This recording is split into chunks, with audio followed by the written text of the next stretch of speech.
I'm Bev Adams. I'm an independent demonstrator with Stampin' Up. I'd like to show you this cute little Easter card. It uses Sweet Little Something.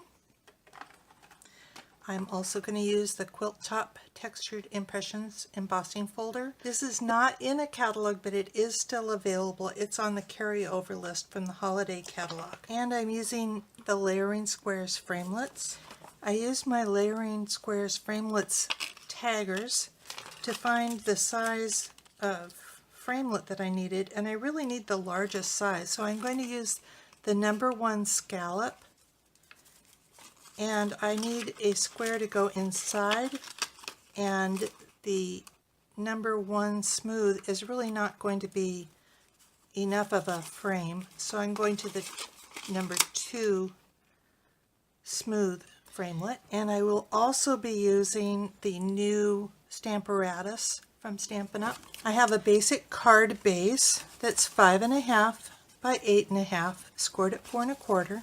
I have a piece of Whisper White that is 1/2 inch wide, at least 3 inches long. I have a piece of Peekaboo Peach that's 5 1/4 by 4. A square of Peekaboo Peach that's 3 1/4 inches. And a strip that's 3/4 of an inch wide by at least 3 inches. I have also cut a piece of graph paper that is the same size, 5 1/4 by 4. And this will help me cut in the exact same place over and over again. So I'm going to use my taggers to make sure I've got the right framelits, the #1 scallop and the #2 smooth. There it is. I have my Big Shot platform. I will need my thin die adapter, my messy cut up plate, my square of Peekaboo Peach. I'm going to go ahead and cut my scallop square out, cover this up with a clear plate, run it through. You could almost get away with cutting these at the same time, but it was a little too close for me to feel comfortable. So I am cutting them separately.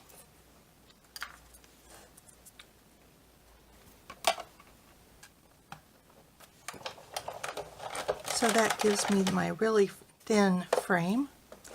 I want to put that same #2 smooth framelit on my graph paper, and the graph paper helps me center it perfectly. And I am going to go ahead and tape that on with washi tape. Then I'm going to just layer these together and cover that with my clear plate and run that through the Big Shot. And this piece will stay attached. It doesn't matter where it is, it's okay. But I've got my frame cut there. And now I want to center this graph paper on my card front. That's about where that cardstock will eventually go. And I'll cut this out with my Big Shot. While I have the Big Shot out, I'm going to take out the thin die adapter, and I'm going to put a not too badly cut up piece in. I do want to pay attention to where that pattern is so I get it sort of even around the side, and stick that in. Cover it with a second layer and roll this through the Big Shot, and that gives this beautiful pattern. I'm bringing in my Stamparatus, so I have the camera a little bit higher so that you can see. The Stamparatus comes with 2 plates, and these plates, if you lift them up straight, they come out really very easily, and yet when they go in, they're really sturdy, not a lot of wiggling. The Stamparatus comes with a foam mat. If you're using the red rubber stamps, you do not use the foam mat, but we're using photopolymer, so we do use this. The only issue I have heard about the Stamparatus is it doesn't really stamp into the corner very well. So I have cut a piece of Whisper White cardstock with a card size hole in it, so that I can place my card exactly where I want it. And I'm bringing in that graph paper again so I know where I want that bunny to be. This is the stamping side, so I want to put that down. And my bunny just barely fits in there, but that's where I want it to be. So I can just pick that up. And now I want to use one of those magnets. Those magnets are on the back side of the Stamparatus. And I'm going to go ahead and put those in the corners so that my cardstock stays where I want it. And I'm going to be stamping in soft suede, crumb cake, and Sahara sand. So I'm going to start with the lightest Sahara sand, and I'm going to ink up my solid bunny. And I'm going to just press that down. I want to be sure and press all over. If I were making a lot of these cards, I would go ahead and do all of them for that stamp. But in this case, I'm going to clean off my stamp and switch it out for the number 2. This is a 3-set stamp, so we've got the almost solid. We have the number 2 with the kind of complete detail, and then we just have a little highlights with the number 3. So I'm going to position that number 2, and I'm going to be looking for these triangles right here. I'm going to be looking under its legs and under its armpits. I will confess that I paused the video so I can get my head right above without getting my head in the camera.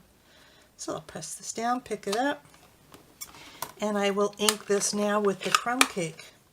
I have heard if you just put a stamp case underneath, it gives you a more solid surface for inking your stamp. And this looks pretty juicy.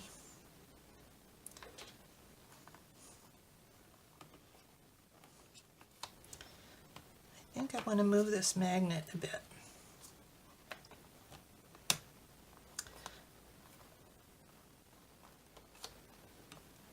Cute. And I'll use my chamois to clean off this stamp. You can get these synthetic chamois from the car parts store, I think. And I'm moving on to my number 3. Again, checking those corners. And I'll pick this one up. I could have used this one as well, and I'll ink this one with soft suede. And this is just going to be adding the highlights.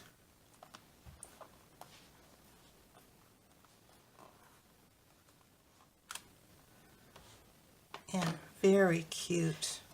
Be careful with these magnets. If you get them too close to each other, they can jump and actually crash into each other and break. And I'm ready for my label. I have my 1/2 inch Whisper White strip using soft suede ink for Happy Easter. And I'm going to just punch that out.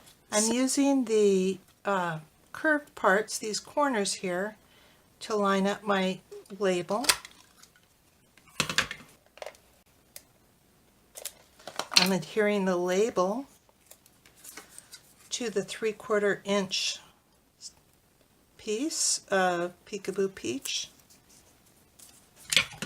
Then I'm going to stick my label in and pull out one side, and then I can see what I'm doing here to decide how wide I want the end, and repeat on the other side, pulling out the punched end, and I can see where I want this side.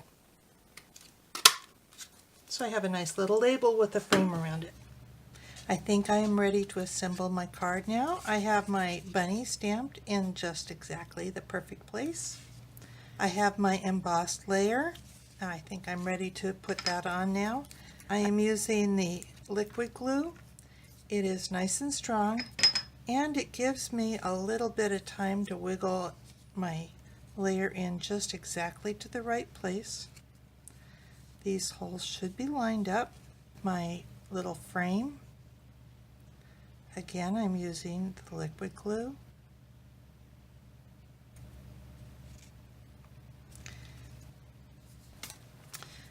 I'm adding my label with a couple of dimensionals. And on the picture that you'll see at the beginning of the video, I had the ribbon wrapped all the way around the Peekaboo Peach layer, but in this case I'm saving myself a little bit of ribbon by just putting my label there and adding my bow on with a glue dot to the corner. And that's it. My card is complete. If you would like the directions for this project, come on over to bevadams.com. The direct link is right here on the video. You will also find it on YouTube down below in the video description. I will also have a direct link to all the products I used on this project on my website. Thank you for stopping by. Happy Easter. Bye.